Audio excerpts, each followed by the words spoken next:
Thank you for joining us for this first episode of Survival Circle.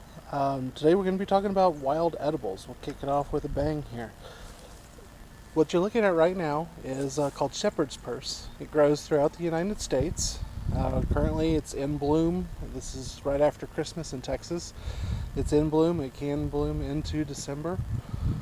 And you can see the little white heads bobbing back and forth. And I'll show you a little closer up image of that in just a minute. But first let's start with some identifying features of shepherd's purse. You'll see that it has some deeply cut leaves. They look kind of like a dandelion leaves when they're in this state before the blooms. When they're still pretty young, it grows in kind of a rosette sprouting out from the center.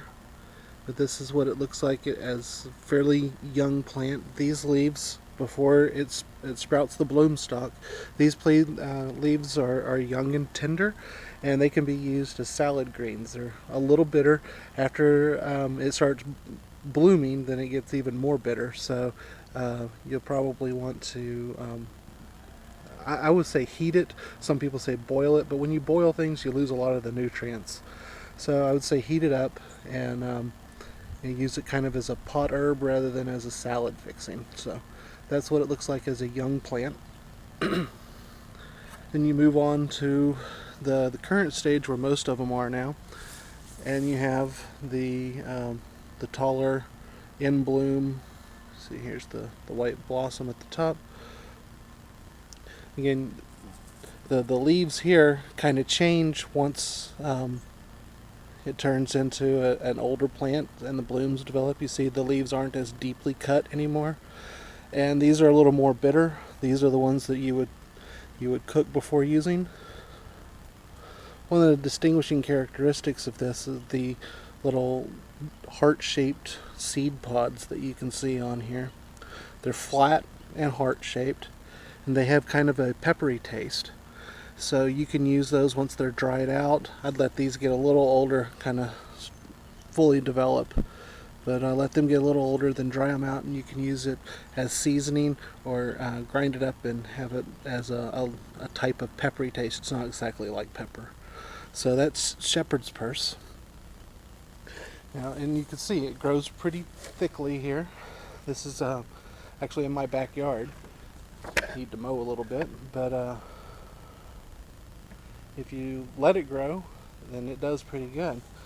Now, one of the things you need to consider when you're looking at wild edibles is really, are you getting much bang for your buck? You can see here, you're probably not able to tell fully, but I have a patch here that's about 25 feet long, approximately 8 feet wide, and then tapers off on the ends. So there's a lot of it here. So this is definitely something that you can harvest and use. Now, some of the things you need to consider also are, what nutrients are in your wild edibles. Well, in researching shepherd's purse, found that there's a little bit of protein, and we're calling leafy greens a cup being a serving size. So in one serving size, we have about 1.2 grams of protein, 2.3 grams of carbs. It's a low sodium food, about 1 milligram. As opposed to spinach, which is incredibly high in sodium. I think spinach is like over 100 milligrams for the same serving size, so that's something to watch out for. Potassium, this has 146 milligrams per cup. Calcium, 97 milligrams. Vitamin K, it has about 110 micrograms, which is more than exceeds the recommended daily allowance of vitamin K, but it's only about 1/8 of what you would find in spinach. And then vitamin C, 1 cup, 36 milligrams, and that's about 1/3 of the recommended daily allowance.